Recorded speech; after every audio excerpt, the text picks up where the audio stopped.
আমির হামজা তীর ধনুক নিক্ষেপ করতেছে, হরিণকে শিকার করব। একটা হরিণ উপরের দিকে মাথা তুলছে, তুললে আল্লাহর কাছে কয়, আল্লাহ মেহেরবানি করে আমার জবানটা খুলে দাও, আমি আমির হামজার মনের কথাটা কইয়া দেই। বলেন না সুবহানাল্লাহ। এই কথা যখন বলছে তার জবান খুলে গেছে, তখন ডাক দেখো, আমির হামজা আমাকে তো তুমি মারতে পারবাই, আমি তো তোমার বাড়ির পিছনেই থাকি। আজকে দেখো আবু জাহেল তোমার বাতিজার মাথার মধ্যে পাথর মেরে চলে গেছে, সে অজ্ঞান অবস্থায় পড়ে আছে, মেহেরবানি করে তাকে আগে বাঁচাও, এরপরে আমাকে মারো। বলেন না সুবহানাল্লাহ। এই জন্য পশু পাখি নবীজিকে চিনল, কিন্তু দুঃখজনকভাবে আমরা কিছু মোল্লারা নবীজিকে চিনলাম। জীবনটা শেষ। নবীজিকে না চিনলে কবরে গেলে বাবারে, কবরে আপনি শান্তি পাইবেন। এই জন্য আল্লাহ তার সম্মান কি করছে, বাড়ায় দিছে। নবীর সম্মান যে বাড়াইবে, আল্লাহ তার সম্মান বাড়াইবে। এই জন্য আমার ভাইরা, বাবারা, বন্ধুরা খুব মনোযোগ দেন। লূত আলাইহিস সালাম বলতেছে, বাবারে এটা করিও না, আমার বড় সম্মান যাইতেছে। আচ্ছা এরা কি কথা শুনে, তারা আসতেছেন, তখন এই দুইজন যুবক লূত আলাইহিস সালামের কানে কানে গিয়ে কয়, হুজুর গো, আমরা তো আসলে ফেরেশতা, মানুষ না, আপনি এক কাজ করেন, এখান থেকে চলে যান, এখান থেকে চলে যান, আর পিছনে ফিরে তাকাইবেন না।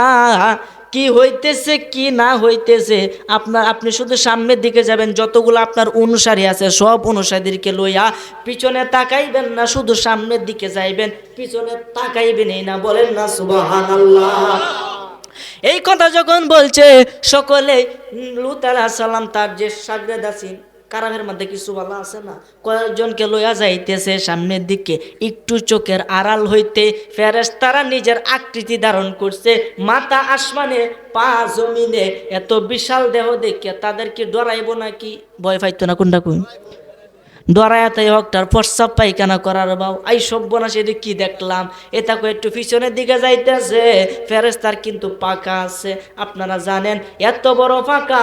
সে কি করছে, লূত আলাইহিস সালাম যখন এই এলাকা ছেড়ে শেষ সীমানার মধ্যে চলে গেছে, তারা তাদের ফাঁকগুলা দিছে মাটির ভিতরে ডাবাইয়া ডাবাই, একেবারে পুরা শহর পুরা এলাকা এইভাবে ফাঁকের মধ্যে তুললা আসমান পর্যন্ত তুললেছে। বলেন না সুবহানাল্লাহ। বলেন, যদি মাটি শুদ্ধ এন তুললে নেন, এন কি গর্ত হয়ে যেত না? গর্ত হইব তো। এবার যখন তুললেছে, তুললে আসমানের মাঝে নেকালে উল্টা ভাই ছেড়ে দিছে। এখন বলেন তাদের অবস্থা কি হয়েছে? ডাইল ছেড়ে বের হয়েছে না? এবার ধরছে, দইরে একেবারে উপরে তুলে গেলে ছেড়ে দিছে, বলে একবার কেচ্ছে সেখানে। এই জায়গার মধ্যে একটা বিশাল বড় গর্ত হয়েছে, এই জায়গার মধ্যে একটা কি হয়েছে, সাগর হয়ে গেছে। এই সাগরের নাম হয়েছে বাহারে লুত। বলেন না সুবহানাল্লাহ। বাহারে লুত, এই সাগর কি? লুতের সাগর। এটা একটা অভিশপ্ত সাগর। এই সাগর গজবের সাগর। এই সাগরের মধ্যে কোনো মাছ নাই, কোনো কীট পতঙ্গ নাই, কোনো কীড়া নাই, কোনো কিছু নাই, কোনো কীট পতঙ্গ পানির মধ্যে জন্ম নেয় না, কারণ এটা গজবের সাগর। বলেন না সুবহানাল্লাহ। তাহলে সেই নবী কি, আমাদের নবী কি রহমত নাকি গজব? রহমত। তারা কিন্তু ধৈর্য ধরতে পারে না, তারা আল্লাহর কাছে কইছে গজব দেও, গজব দেও, কিন্তু আমরা নবী কি কইছে? একদিন আবু জাহেল, নবীজি কিরকম ছিলেন দেখেন, একদিন আবু জাহেল নবীজির মাথার মধ্যে পাথর মারছে, মাথাটা ভেঙে গেছে, মাথাটা ফাইটা গেছে, রক্ত জড়জড়াইয়া পড়তেছে। নবীজি তার নিজের কাপড় দ্বারা রক্তগুলাকে মুছতাছে। পাহাড়ের মধ্যে নবীজি বেহুশ হয়ে পড়ে রইছে। বাবারে, ওইদিকে নবীজির চাচা আমির হামজা রাদিয়াল্লাহু তাআলা আনহু, উনি গেছে হরিণ শিকার করতে। বাবারে খুব মনোযোগ দেন, আমির হামজা গেছে হরিণ শিকার করতে, সারাদিন জংলা জংলাই ঘুরছে, একটা হরিণও পাই নাই। শেষে সে বাড়ির দিকে রওনা হইতেছে। পাহাড়ের কাছে যখন আসছে, আয়সা দেখে কতগুলা হরিণ একসাথে জমাট বান্ধে খারুইয়া রইছে। বলেন না সুবহানাল্লাহ। একসাথে জমাট বান্ধে খারুইয়া রইছে। তখন এই আমির হামজা তীর ধনুক নিক্ষেপ করতেছে, হরিণকে শিকার করব। একটা হরিণ উপরের দিকে মাথা তুলছে, তুললে আল্লাহর কাছে কয়, আল্লাহ মেহেরবানি করে আমার জবানটা খুলে দাও, আমি আমির হামজার মনের কথাটা কইয়া দেই। বলেন না সুবহানাল্লাহ। এই কথা যখন বলছে তার জবান খুলে গেছে, তখন ডাক দেখো, আমির হামজা আমাকে তো তুমি মারতে পারবাই, আমি তো তোমার বাড়ির পিছনেই থাকি। আজকে দেখো আবু জাহেল তোমার বাতিজার মাথার মধ্যে পাথর মেরে চলে গেছে, সে অজ্ঞান অবস্থায় পড়ে আছে, মেহেরবানি করে তাকে আগে বাঁচাও, এরপরে আমাকে মারো। বলেন না সুবহানাল্লাহ। এই জন্য পশু পাখি নবীজিকে চিনল, কিন্তু দুঃখজনকভাবে আমরা কিছু মোল্লারা নবীজিকে চিনলাম। জীবনটা শেষ। নবীজিকে না চিনলে কবরে গেলে বাবার এই কবরে আপনি শান্তি পাইবেন না। এই জন্য আমির হামজা তাদের কথা না শুনলে আগে বাড়িতে দৌড়ে গেছে, যে বাড়িতে কি অবস্থা দেখি। এই কথা বলে বাড়িতে যখন গেছে, গিয়া দেখে তার বিবি আলুং তালুং কেশ, মাথার চুল আওলা জাওলা, সে নয়ন বইরা কানতেছে, চোখের পানি দিয়ে বুক বাসতেছে। ডাক দিয়া কয়, বিবি গো তুমি কেন কান্নাকাটি করো? ওই বিবি ডাক দিয়া কয়, স্বামী গো আজকে আমার কোনোদিন আপনার কাছে কোনো কিছুই চাই নাই, আজকে আপনার কাছে একটা জিনিস চাইবো, দিবেন নি? তখন বলতেছে, আজকে তুমি যা চাইবা তাই পাইবা, আমি আজকে তোমাকে কথা দিলাম, তোমাকে আজকে খুশি করে ছাড়বো। বলেন না সুবহানাল্লাহ। তখন আমির হামজা রাদিয়াল্লাহু তাআলা স্ত্রী বলতেছে, স্বামী গো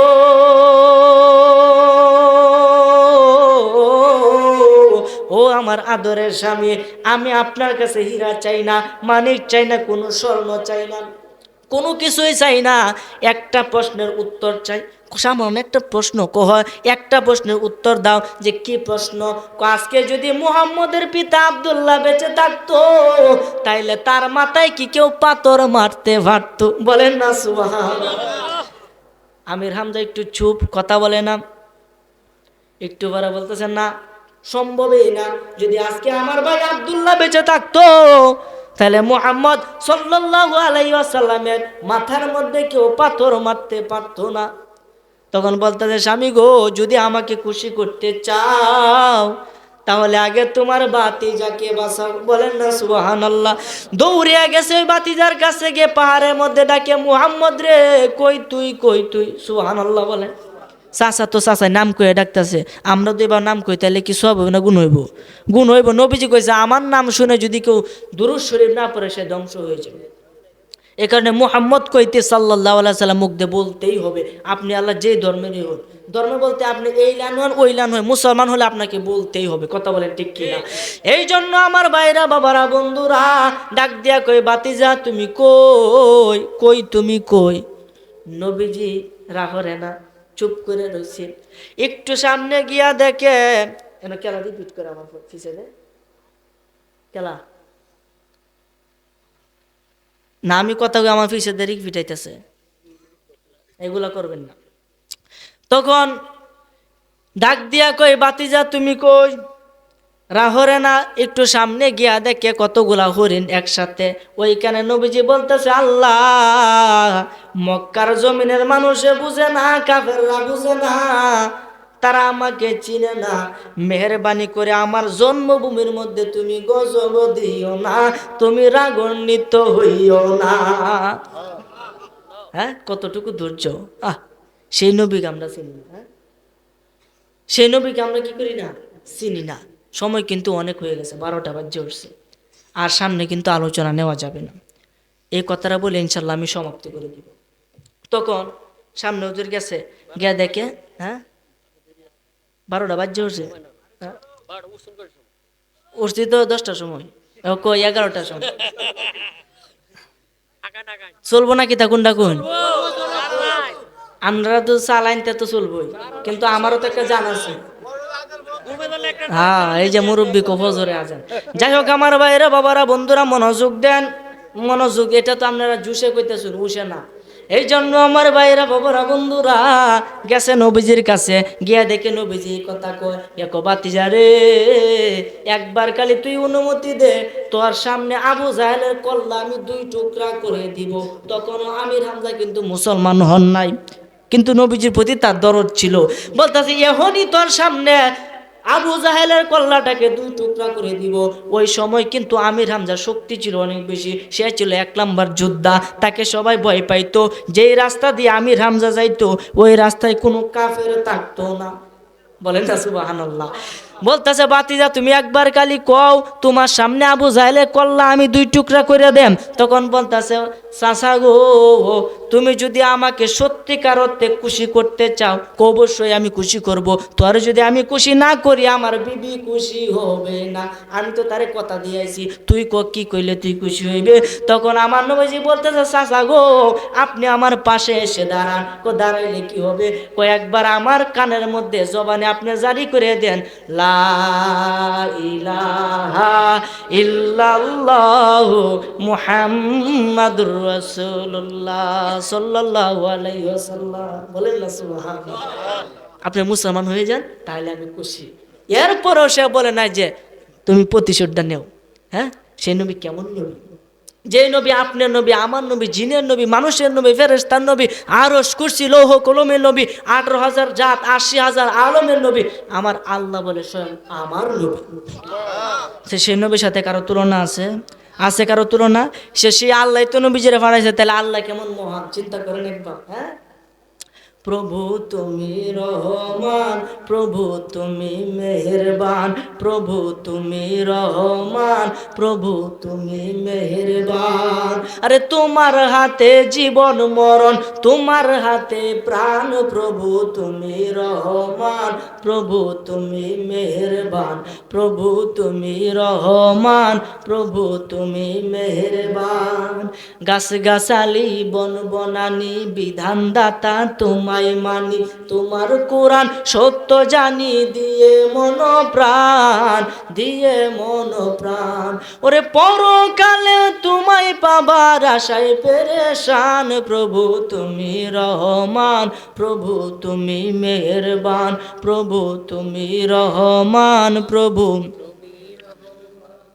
সাগর চলে নদী চলে কলতানে তোমায় ডাকে, যাওনি ভুলে যে ভুলেছে তোমায় দয়াবান, তোমায় দয়াবান।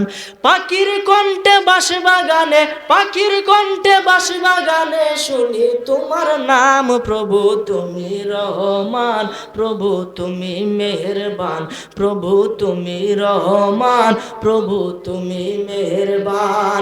ওরে তোমার হাতে জীবন মরণ, তোমার হাতে প্রাণ, প্রভু তুমি রহমান, প্রভু তুমি মেহেরবান, প্রভু তুমি রহমান, প্রভু তুমি মেহেরবান। একটি জবানও বন্ধ রাখিবেন না, বিদায় বেলায় উচ্চ আওয়াজে একবার বলি সুবহানাল্লাহ। হ্যাঁ, সে আল্লাহ কত মহান। মনে রাখবেন, আমি জান্নাত দেখছি না কিন্তু আমার মারে দেখছি। আমি আল্লাহকে দেখি না কিন্তু আল্লাহর সৃষ্টি দেখছি। যে আল্লাহ এত সুন্দর নিখুঁত কারিগর, এত সুন্দরভাবে সবকিছু সৃষ্টি করতে পারে, সে আল্লাহ কেমন মহান। আপনার সাথে আমার মিল নাই, আপনার কণ্ঠর সাথে আমার কণ্ঠর কোনো মিল নাই, কারোর সাথে কারো মিল নাই। সেই আল্লাহ এত প্রজাতি কেমনে বানাইল? সে আল্লাহ কেমন কারিগর? একবার ভাবেন, 60 বছর নফল ইবাদতে সব পাইবে। অর্ডার আইছে গজল কইতাম, মার গজল কিন্তু ইনশাল্লাহ, ইনশাল্লাহ বলবো সর্বশেষে। আমি অবশ্যই বলবো, আমি তো আইসি কল লাগে কোনটা কইন, ইনশাল্লাহ কইয়াম। তবে আমরা একটু দেখবেন, এটাই হচ্ছে আমার আশা। কথা বলেন ঠিক কিনা? আমরা তো গেলি কইন যে হুজুর আমনে কইন, কিন্তু আমি যে কই আমার তো কিছু কোনটা কইন বুঝুন না, কিছু তো লাগে। তো আপনারা তো এত নাই, খালি হুজুর কোন কোন কইয়াম। তো আপনারা যদি কিছু সাহায্য করুন তো কোন যা কোনটা কোন।